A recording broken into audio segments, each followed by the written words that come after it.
औज़ुबिल्लाहिमिनश्शैतानिर्रजीम बिस्मिल्लाहिर्रहमानिर्रहीम। अस्सलाम वालेकुम एवरीवन, क्या हाल चाल है आप सबके। उम्मीद करती हूँ कि आप सब लोग ठीक होंगे। अल्हम्दुलिल्लाह मैं भी खैरियत से हूँ। अल्लाह ताला का बहुत करम है और ये दुआ करना चाहूँगी कि जो मेरी ये वीडियो देख रहा है, जिसने अभी तक नहीं देखी, अल्लाह ताला उस पे मुझ पे करके फ़लस्तीनियों पे अपना ख़ास करम करे। स्टार्ट की दुआ में मैं कुछ एक और चीज़ ऐड करना चाहूँगी। मुझे मेरी यूट्यूब फैमिली में से किसी एक बहुत डियर ने कहा था कि उसके हक़ में, उसकी फ़ैमिली के हक़ में बहुत ज़्यादा दुआ करें। ये वाक़ई में बहुत इंपॉर्टेंट है कि जितनी भी हम लड़कियाँ हैं, जो मैं सिर्फ लड़कियों के लिए नहीं, लड़कों के लिए भी ये बात कहूँगी, अल्लाह ताला उनके नसीब अच्छे करें, उनको अच्छे रिश्ते मिले। और हम सबसे उससे भी ज़्यादा इंपॉर्टेंट ये है कि हम जो माँ बाप हैं अपनी ज़िंदगियों में ऐसा कुछ चेंज लेकर आई हैं, थोड़ा सा ना ऐसा अपने आप को मोल्ड करने की कोशिश करें कि हमारे जो बच्चे हैं, बेटी हैं, बेटा है, उनकी इस तरह से तरबियत करें कि नेक्स्ट टाइम जब हम बड़े हो जाएं तो नेक्स्ट जनरेशन जो हो, उनको रिश्ते ढूंढने में इतनी प्रॉब्लम ना हो। लड़कियां भी अच्छी हों, लड़के भी अच्छे हों, ना किसी लड़की को प्रॉब्लम हो, ना ही किसी लड़के को प्रॉब्लम हो। आमीन। और चलें तो मैं अपनी वीडियो शुरू करती हूँ। आप में से जिसने मुझे अभी ज्वाइन किया है, मैं उनको बताती चलो कि मैं पेरिस में रहती हूँ। मेरे जो इन लॉज हैं वो रहते हैं फ्रांस के दूसरे शहर में, स्ट्रासबुर्ग में। तो वहाँ पे एक शादी है। इस शादी पे जाने का मेरा मकसद क्या है वो मैं आपको आगे चल के बताती हूँ। लेकिन वीडियो शुरू करने से पहले मैं ये भी बता दूँ कि अगर आप में से किसी ने मुझे अभी ज्वाइन किया है तो पहले मेरे चैनल को सब्सक्राइब कर दीजिएगा, इस चैनल को सपोर्ट करने के लिए, और इस वीडियो को एंड तक देखिएगा। आई एम श्योर आपको बहुत मज़े की लगेगी। और अगर कोई फ़ीमेल मेरी ये वीडियो देख रहा है तो मैं श्योर हूँ वो तो एंड तक देखेगी, क्योंकि मैं खुद एक फ़ीमेल हूँ। मुझे इस तरह की जो वीडियोज़ हैं, इस तरह की जो चीज़ें हैं, लाइक मंगनी है, दावतें हैं, शादी हैं, वो बहुत ज़्यादा अट्रैक्ट करती है, बहुत ज़्यादा ना। तो वहाँ पे ससुराल में मेरे हस्बैंड की कज़न है, उनकी शादी थी। और वो शादी इतनी कुछ गहमा गहमी में हुई, क्योंकि एक सडन रिश्ता और सडन शादी। माशाअल्लाह से हमारे पास बहुत कम टाइम था पार्सल के लिए, चीज़ें को तैयारी करने के लिए। तो लेकिन अल्हम्दुलिल्लाह बहुत अच्छी तरह से हो गया। ये हमारे इस दफ़ा गाड़ी में नहीं जा रहे, ट्रेन में जा रहे हैं। ये पेरिस का रेलवे स्टेशन है और ये ट्रेन है TGV। मैं आपको बताती चलूँ कि ना ये मेरे ख़्याल से पूरी दुनिया में दूसरे या तीसरे नंबर पे फ़ास्ट ट्रेन है। तो बड़ा ही मज़ा आता है इधर ना ट्रैवल करने का। लेकिन मेरा ये है कि पहले हमने इस वाली ट्रेन में इतना करना ट्रैवल कर लिया, अभी माशाल्लाह से बच्चे बड़े हो रहे हैं तो बहुत ज़्यादा सामान होता है, क्योंकि हम जब भी जाते हैं स्ट्रासबुर्ग में, तो मैं अपने ससुराल में, तो सामान ज़्यादा होता है। तो ट्रेन में पहले घर से स्टेशन तक जाएँ, स्टेशन को कहते हैं लगाख। पहले लगाख में जाना पड़ता है सामान उठा के, फिर वही सामान ट्रेन में लोड करना पड़ता है, जैसे कि आपको ये नज़र आ रहा है। फिर उसके बाद इधर से निकलना है, सामान उतारना है। जब हम स्ट्रासबुर्ग पहुंचते हैं बहुत ज़्यादा स्ट्रगल हो जाती है, बहुत ज़्यादा। इसलिए मैं अभी बहुत ज़्यादा प्रेफर करती हूँ कि हम गाड़ी में ही जाएं, जब दिल किया रुक गए। हालांकि ये ट्रेन आपको नज़र आ रही है इस तरह की, हम चल फिर सकती हैं। बच्चों के लिए बहुत मज़े की ना एक्टिविटी भी होती है, बार भी होती है अंदर। वहाँ पे सब खाने पीने की चीज़ें सब कुछ मिल जाता है। खैर हलाल नहीं मिलता, लेकिन वेजिटेरियन या कोल्ड ड्रिंक्स वगैरह मिल जाती हैं।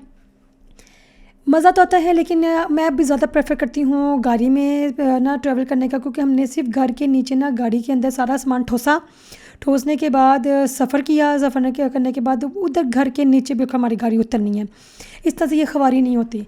ये जो आपको मदाम नज़र आ रही है, ये औरत जो ये बेचारी यहाँ पे बैठी थी, और इस वक्त से जब तक ये सफ़र पूरा ख़त्म नहीं हुआ, 1 घंटा तो 45 मिनट का रास्ता था, इसने सब कुछ खाती पीती जा रही थी। ये कंट्रोलर है। ये जैसे कंट्रोल हुआ, साथ ही थोड़ी देर के बाद हमारी वो ना ट्रेन स्ट्रासबुर्ग में पहुंच गई थी। हमारे जो अंकल हैं मेरे ससुर, वो यहाँ पे लगाख में मैंने लेने नहीं आए थे। हमने यहाँ पे ट्राम ली थी, थोड़ा सा आगे जाके उन्होंने हमें ना पिक किया था। ये जुम्मे का दिन था और आज के ही दिन जुम्मे के बाद निकाह था। तो मैंने ये ना पूरा जो ना शादी है, जो 3 दिन की शादी हुई थी, निकाह था, फिर ढोलक कह दें, माइयो कह दें, या जो भी है, तेल शेल जो भी रस्म होती है वो है, फिर बारात, और उसके बाद फिर हम वापस आ गए थे, क्योंकि मेरे हस्बैंड का काम था। इसलिए मैंने पूरी शादी को एक ही में वीडियो में कैप्चर कर दिया है। घर जाते जो दौड़ लगी थी जुम्मे की तैयारी करने के लिए, तो बस थोड़ा सा खाना खाया, क्योंकि बहुत ज़्यादा लगी हुई थी। खाना खाने के बाद हमने मस्जिद में आ गए थे। ये मस्जिद बहुत ही खूबसूरत है, हमारी आंखों के सामने ये कुछ साल पहले ही बनी है। बहुत बड़ी है, बहुत प्यारी है। इसमें से जो सही रौनक लगती है वो ईद वाले दिन में और रमज़ान में लगती है। बहुत ज़्यादा खूबसूरती होती है, इतने ज़्यादा रश होता है। और मस्जिद के थोड़ा सा पीछे ना एक जगह थी जहाँ पे वो जो मस्जिद के इमाम थे वो बच्चों को पढ़ाते हैं, इनका अपना ये सेंटर था। तो हम उधर गए थे निकाह के लिए। तो वो हम अब आगे अब देखिएगा, यहाँ पे इस सेंटर में बच्चों को अरबी सिखाते हैं। तो लाइक जो रूट्स हैं ना अरबी के वो सिखाते हैं। शादी की कुछ ऐसी चीज़ें हैं, जो कुछ ऐसे पॉइंट्स हैं जो मुझे बहुत ही पसंद है। आई एम श्योर आप सबको भी पसंद होंगे। लेकिन शादी की जो सबसे इम्पॉर्टेंट चीज़ है जो मुझे बहुत अट्रैक्ट करती है इंतहाई, वो है शादी का खाना। और दूसरा है जो शादी पे ना जो निकाह में शायद वो देते हैं, बिद देते हैं या क्या, ड्राई फ्रूट्स होते हैं, बीच में कुछ चॉकलेट्स होती हैं। तो ये वो मुझे वो ये चीज़ है ना, ये बेचारी जिसने ये तैयार की थी वो 1 घंटे में तैयार हुई थी, क्योंकि मेरे पे ना अंदाज़ा नहीं था है कि वो आज के दिन ही दिन है। तो जब तक वो बेचारे हम सब जुम्मा पे के लिए गए हुए थे, उस बेचारी ने दौर लगाए, सारे टोकरी को लिया, फिर उसने सारी पिद्दी पिद्दी ये सब चीज़ें इकट्ठी की, फिर उसने सारे पैकेट्स बनाए, पोटली सारी बनाई। बहुत लेंथी काम था उस बेचारे के लिए, और ऐसे तैयार करके लेकर इतनी शानदार लग रही थी ना, बहुत ही खूबसूरत लग रही थी।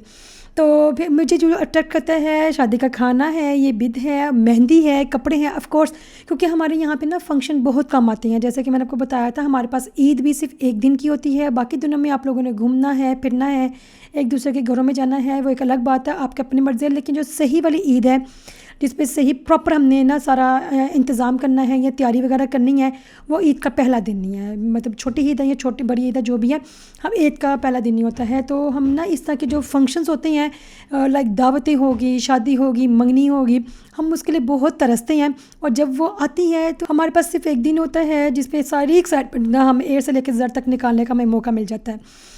वैसे भी शादी पे माशाअल्लाह से इस कदर मज़ा आया था। अभी कल ही मैं इस ना जो लड़की थी दुल्हन, उसको मैं मैसेज करके कह रही थी, तुम्हारी शादी पे, तुम्हारा तो पता नहीं लेकिन हम सब ने बहुत इन्जॉय किया था। किसी भी शादी या किसी भी फंक्शन में सबसे मज़े की बात ये होती है कि दोनों पार्टीज़ जो है ना वो म्यूचुअली बहुत ज़्यादा कोऑपरेट करें।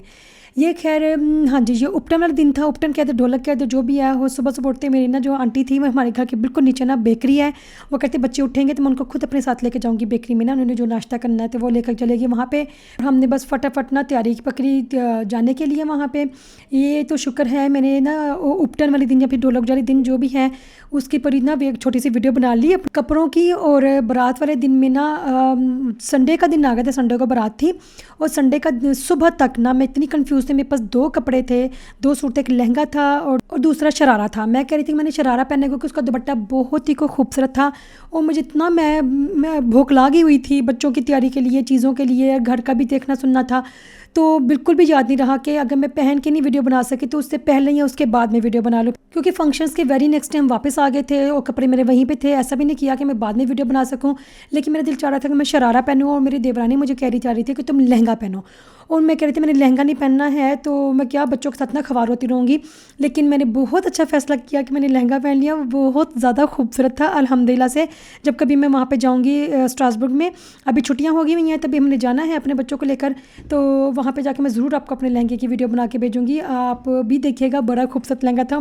मैं उसको इतना मैक्सी बोलती जा रही थी, थैंक यू कहते अपनी देवरानी को कि तुमने मुझसे बहुत अच्छा फैसला करवाया कि मैंने ये लहंगा पहन लिया। ओके, खैर ये दुल्हन की एंट्री हुई, हमने दोबारा इसकी दूल्हे के साथ एंट्री करवाई, क्योंकि मैंने आपको पहले बताया कि बहुत सडन ये मतलब शादी का फंक्शन जो थे ना वो सब हुए, तो कुछ भी प्री प्लान नहीं था, सब कुछ सडन होता जा रहा था। और जो जो चीज़ समझ आ रही थी वो हम सब कुछ करते जा रहे थे और बहुत ज़्यादा सिर्फ एंजॉय किया। और इसके अलावा कि मैंने आपको पहले भी बताया कोई नाक मुँह नहीं चढ़ा, कुछ भी नहीं है, बस जो हो रहा था वो करते जा रहे थे और होता जा रहा था। बहुत बस एंजॉय किया हमने। अपना के फंक्शंस में आप जैसे चाहें ना, तो जो भी कह रही हैं हर कोई मान रहा है, कोई भी नाक मुँह नहीं चढ़ा रहा है, कोई भी नेगेटिविटी क्रिएट नहीं कर रहा, हर तरह से पॉजिटिव हो ना, तो फिर वो चीज़ें इंजॉय करने का, खुल के इंजॉय करने का भी बहुत मज़ा आता है। तो वही चीज़ हुई थी इस जगह पे अल्हम्दुलिल्लाह से, माशाअल्लाह से बहुत ज़्यादा पॉजिटिविटी थी। हर कोई अपनी तरह से, कोई भी ये नहीं कह रहा था ऐसे नहीं करना, वैसे नहीं करना, ये ना करो, यहाँ ना जाओ। हर तरह से जिसका जो दिल चाह रहा था वो हो रहा था, तो बहुत ही मज़ा आया था। ओके, ये खाने का कभी मैं कभी कुछ वीडियो बना रही थी, बार बार ना वक्तन फ़वक्तन खाने की कोई ना कोई डिश आती जा रही थी ना, तो मैंने फिर जैसे वक्त फ़वक्तन मैं भी साथ साथ ये वीडियो बनाती रही। थोड़ा सा ना बड़ा मज़े का फंक्शन था, म्यूज़िक वाला, आप समझ गए हैं। उसके बाद फिर हम ये शुरू हो गया, ये मेहंदियों शहंदियों का चक्कर शुरू हो गया था, जो कि भी सिर्फ शुरू ही हुआ था। बहुत ज़्यादा टाइम हो रहा था, मैं अपने बच्चे घर छोड़ के आई हुई थी, तो फिर मैं घर की तरफ चली गई क्योंकि अगले दिन की भी तैयारी करनी थी। बात मैं ज़रूर एक ऐड करना चाहूँगी कि प्लीज़ शादी से पहले जो एक लंबे लंबे लेक्चर जब दुल्हन को दिए जाते हैं कि 2 साल बर्दाश्त कर लेना, चुप हो जाना, तो ये कर लेना, तो वो कर लेना, बहुत इम्पॉर्टेंट है कि ये सब चीज़ें हम दूल्हे को भी बताएं कि तुम भी कंप्रोमाइज़ करना। जब किसी भी मैटर में, किसी भी चीज़ पे जब सिर्फ एक पार्टी ही कंप्रोमाइज़ कर रही है, लेट डाउन हो रही है और हर तरह से वो इग्नोर कर रही है, और लेकिन वो इस तरह से चीज़ें नहीं चलती, क्योंकि वह कब तक इग्नोर करती रहेगी, कब तक कंप्रोमाइज़ करती रहेगी, कब तक लेट डाउन करती रहेगी। इसलिए बहुत इंपॉर्टेंट है कि दोनों पार्टीज़ ना म्यूचुअली जो है ना, या इक्वली कंप्रोमाइज़ करें। लड़कों को भी सिखाएं कि वो भी कंप्रोमाइज़ करना सीखें, रिश्तों को निभाना सीखें अपने, क्योंकि जब हम अकेले होते हैं या अपने माँ बाप के घर पे होते हैं, या फिर जब लड़का होता है वो शादी से पहले जितना मर्जी जो कुछ मर्जी कर दे, लेकिन शादी के बाद अगर लड़की अपना घर छोड़ के आती है, वो उसके लिए पूरी फैमिली चेंज नहीं होगी। लेकिन ऐसा भी नहीं है कि पूरा का पूरा बर्डन बस सारी उस लड़की पर डाल दें कि तुम्हारे लिए हम चेंज नहीं होंगे, बस तुम्हें ही होना पड़ेगा। तो ऐसी भी चीज़ अच्छी नहीं है, क्योंकि वो भी कब तक करना अपने आप को कंप्रोमाइज़ करके अपने आप को लेट डाउन करके चलती रहेगी। इसलिए बहुत इंपॉर्टेंट है कि जो हस्बैंड है, पहले वो अकेला होता था, लेकिन अभी उसके ऊपर भी जिम्मेदारी है, उसको वो अपनी लाइफ, उसके आदत, चीज़ों को चेंज करना पड़ता है। इसी तरह से जब दोनों इक्वली लेकर चलेंगे ना, तो किसी को कुछ फील नहीं होगा। अगर लड़की कहेगी कि मैं ये ना चीज़ें कंप्रोमाइज़ कर रही हूँ, तो वो भी कर रहा है। इसी तरह से आहिस्ता आहिस्ता, क्योंकि जब हम अपने माँ बाप के घर में होते हैं, हमारी आदतें बिल्कुल चेंज होती हैं, और हमारे बहन भाई बचपन से इन्हीं आदत को देख रहे होते हैं।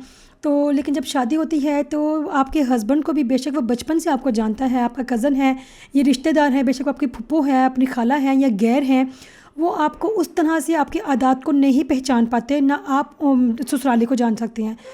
इसी तरह से दोनों को थोड़ा सा टाइम लगता है एक दूसरे को जानने में, पहचानने में। बहुत जल्दी ना जजमेंटल ना हो जाए कि मैं तो इधर रह ही नहीं सकती, या फिर ये तो है ही इस तरह की। क्योंकि आजकल ये जो हलाल काम है, जिसको अल्लाह ताला को सख्त नापसंद है, डिवोर्स, उसकी रेशो इतनी ज़्यादा बढ़ गई है। अगर उसको हम गौर फिक्र करें, अपने ऊपर थोड़ा सा वर्क करें, प्रॉब्लम हर जगह है। अगर आपको ये नज़र आ रही है जो एक्टर है ये बहुत परफेक्ट ज़िंदगी गुजार रहे हैं, तो ऐसा नहीं है, उनके भी घर में प्रॉब्लम्स हैं। और जब आपके माँ बाप आपको ये नज़र आएंगे वो तो बहुत अच्छे सास ससुर हैं, ऐसा नहीं है। उनकी बहू से पूछें, उनको भी कोई ना कोई प्रॉब्लम होगी, या तो सास ससुर को बहू से हो गई, या बहू को सास ससुर से हो गई, या हस्बैंड को वाइफ से हो गई, या वाइफ को हस्बैंड से होगी। हर जगह प्रॉब्लम्स हैं। लेकिन ये अब हम पे, हमारे ऊपर है कि अगर हमने रिश्ता बनाना है, रिश्ता निभाना है, जो कि अल्लाह ने बनाया है ये रिश्ता, तो उस पर थोड़ा सा वर्क करें और उसको बचाने की कोशिश करें। और जब अगर आपकी शादी थोड़ी सी अरसा चल पड़ी और आपके बच्चे भी हैं, तो सिर्फ अपने बच्चों को देखें, क्योंकि जिस तरह से मर्जी टॉक्सिक माहौल से आप निकले ना, तो अब बेशक आप निकल भी आए हैं, लेकिन आप बिल्कुल नहीं ये समझ सकते कि हमारे बच्चे जो हैं बिल्कुल ठीक रहेंगे। उनको कहीं ना कहीं डैमेज हुआ है, उनकी पर्सनालिटी हर्ट हुई है, या कुछ ना कुछ डैमेज हुआ है।